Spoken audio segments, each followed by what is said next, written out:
दशमलव संख्याओं का परिमेय संख्या के रूप में निरूपण। अभी तक हमने देखा पिछली कक्षा में कि जो परिमेय संख्या थी उसको दशमलव के रूप में कैसे लिखते थे। अब हम पढ़ेंगे कि जो दशमलव के रूप में लिखी उसको परिमेय संख्या के रूप में यानी P/Q के रूप में कैसे लिखा जाएगा। जैसे कि हमारे पास में एक उदाहरण है, कोई भी एक साधारण उदाहरण ले लेते हैं जिसमें हमने ज्ञात किया था कि इसका दशमलव निरूपण शांत था।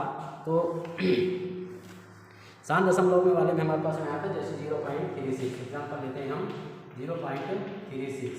0.36 हमारे पास कोई संख्या है, इसको क्या करना है हमको P/Q मतलब परिमेय संख्या के रूप में लिखना है। कुछ नहीं करेंगे, इसको बहुत आसानी से कह सकता है।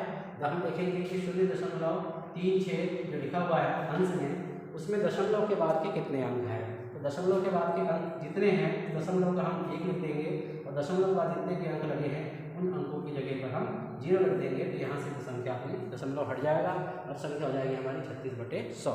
चाहे तो हम इसको काट सकते हैं, अगर कटना है तो जैसे 2 से कट जाएगी या 4 से कट जाएगी तो 4 में 36 और 4 से कट गया तो कितना आ गया 25। यानी कुल मिला के हमारा क्या निकल गया 9/25 हमारा ये परिमेय संख्या के रूप में हो। इसी प्रकार अगर हम आपको दूसरा एग्जाम्पल देखें 0.125 है, इसको क्या लिखेंगे हम 0.125 तो लिखा ही है। इसके बाद क्या करेंगे दशमलव का 1 लगा दिया हमने और जितने अंक दशमलव के बाद है इनको हम क्या करेंगे 0 लगा देंगे। तो ये दशमलव यहाँ का हट जाता है हमारा। अब कितना हो गया 125/100 हो गया। चाहे तो इसको काट सकते हैं, 25 से काट लेंगे तो 25 × 125 125 हो गया और 25 से 25 × 104 हो गया, मतलब 5/40 आ गया। बहुत कट जाएगा, 5 × 5 5 8 40 मतलब कितना हो गया 1/8। इस प्रकार से हमने क्या किया, इसको दशमलव को हमने परिमेय संख्या के रूप में लिख दिया। और भी हमारे जो शांत दशमलव वाले थे संख्या थी उनको भी हम इस प्रकार से शांत वाली संख्याओं को लिख सकते हैं। जैसे कि हमारे पास में और ले लेते हैं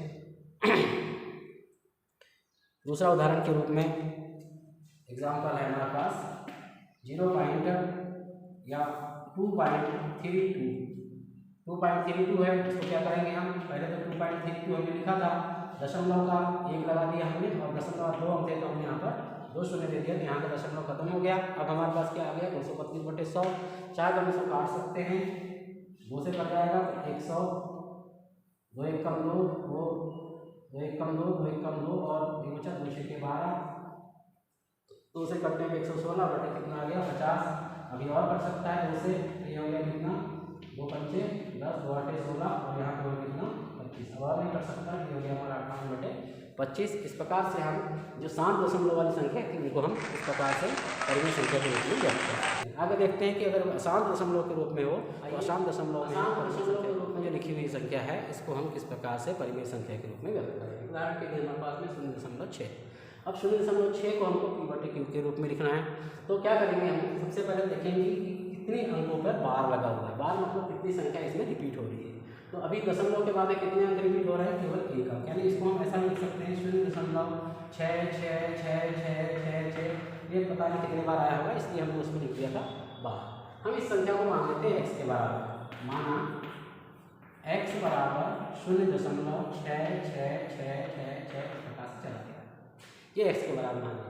क्योंकि यह दशमलव के बाद में 1 अंक है जो बार बार रिपीट हो रहा है, तो दशमलव के बाद 1 अंक में 1 के साथ में 1 शून्य का गुणा करेंगे तो 10 का गुणा करेंगे। 10 का गुणा करेंगे तो यहाँ 10 x हो जाएगा, इसका 10 का गुणा करेंगे तो हो जाएगा 6.666666 इस प्रकार से चला। जब ये 10 का गुणा करने पे हमारे पास कितना निकल गया 0.6666 पीछे तक चला गया।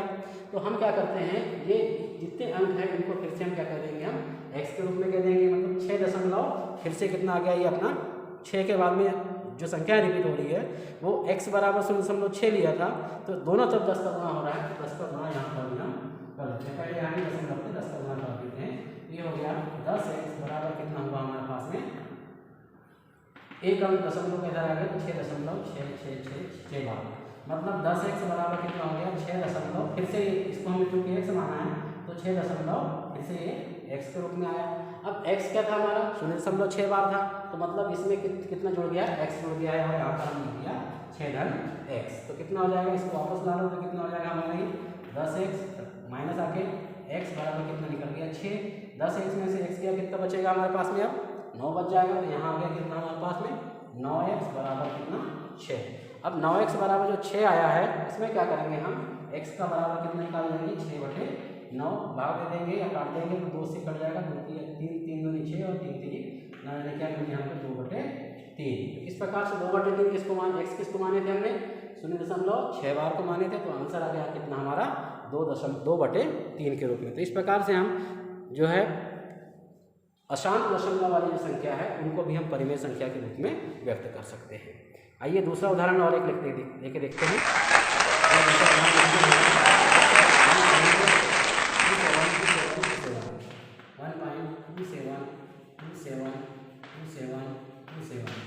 इस प्रकार संख्या है या इस पर समझ सकते हैं 1.27 बार। एक एग्जाम्पल है हमारे पास 1.27 बार, इसको p/q के रूप में अपने निरूपित करना है। क्या करेंगे यहाँ पर देख रहे हैं हम 1.27 बार में 27 जो है वो बार बार रिपीट हो रहा है, मतलब कितने अंक रिपीट हो रहे हैं हमारे 2 अंक जो है वो रिपीट हो रहे हैं। तो इसको हम मान लेते हैं x बराबर 1.27, एक संख्या ले लिए x बराबर 1.27। क्योंकि दशमलव का 2 अंक है यहाँ पर जो रिपीट हो रहे हैं 27 बार में, हम क्या करेंगे दोनों पक्षों में 100 का गुणा करेंगे। 2 अंक है दोनों पक्षों में 100 का गुणा करेंगे, 100 का गुणा। ऐसा इसलिए कर रहे हैं तो क्योंकि दशमलव के बाद कितने अंक है यहाँ पर 2 अंक है, तो हम 1 के साथ में 2 शून्य, इसके पहले वाले में लिखा था हमने 1 अंक रिपीट हो रहा था तो 1 अंक गुणा किए, 2 अंक हो रहे हैं तो गुणा किए तो इधर कितना हो गया हमारे पास 100x हो जाएगा, और इधर 1.27 बार है और इसमें अगर हम 27 इस प्रकार चल रहा था गुणा हमने इसमें 100 का कर दिया, तो ये हो गया इधर में 100x बराबर यहाँ कितना हो जाएगा 100 का गुणा करेंगे 2 अंक दशमलव कसेगा, मतलब 127 दशमलव, फिर से वही 27 उससे हमारा ये रिपीट हो जाएगा। अब चूंकि हमने x माना है कितना 1.27, यहाँ पे केवल 27 है तो इसमें से एक कम करके 1.27 के रूप में लिख सकते हैं इसको। ये हो जाएगा 100x = 126 धन, यहाँ 127 था, हमने क्या किया इसमें से एक कम कर दिया, क्यों क्योंकि ये वाला 1 है, तो यहाँ पे कितना होगा 126 धन, यहाँ पे कितना बचेगा 1 बचेगा क्योंकि 127 था, और उसके बाद की पूरी संख्या है 1.2727। यहाँ पर ध्यान देंगे एक बार, यहाँ पे 127 आया था हमारे पास, यहाँ पे 1.27, यहाँ पे 1.27 था, हमने 1 को हटाकर इस तरफ किया तो यहाँ पे कितना बचेगा 126 दशमलव, फिर से 1.27, ये कुल मिला के क्या हो गया हमारा, इससे x हो जाएगा, तो हम इसको क्या लिख देंगे अब, ये हो गया हमारा 100x बराबर 126 धन x। इसके जगह में क्या कर दिया हमने, इतने के पूरे के जगह में फिर से x को रिप्लेसमेंट कर दिया। अब ये x जो है वो इधर आके घट जाएगा, तो यहाँ कितना हो जाएगा हमारा 100x माइनस x बराबर कितना हुआ यहाँ पर 126। अब इसको घटाएंगे तो कितना हो जाएगा 99x बराबर कितना होगा 126, तो x बराबर हो गया 126 × 99। क्या होता है इसको काट सकते हैं 126 को, अगर वो कट रहा हो तो 126 में अगर हम 99 का भाग देंगे तो यह जाएगा हमारा 14/11। ये हमारा होगा आंसर, जो कि x के बराबर हमने क्या माना था 1.27 बार। इस प्रकार से हम 2 दशमलव के बाद में अगर 2 अंकों पे बार है तो बार वाली संख्याओं को इस प्रकार से हम परिमेय संख्या के रूप में पुनः इसको व्यक्त कर सकते हैं। आइए एक एग्जाम्पल और लेते हैं।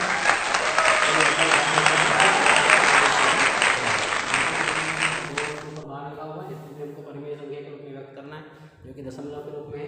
क्या करेंगे हम हल, जैसा कि इसके पहले किया था, सबसे पहले हम इसको x बराबर मान लेंगे 0.47 बार, या x बराबर 0.47 इस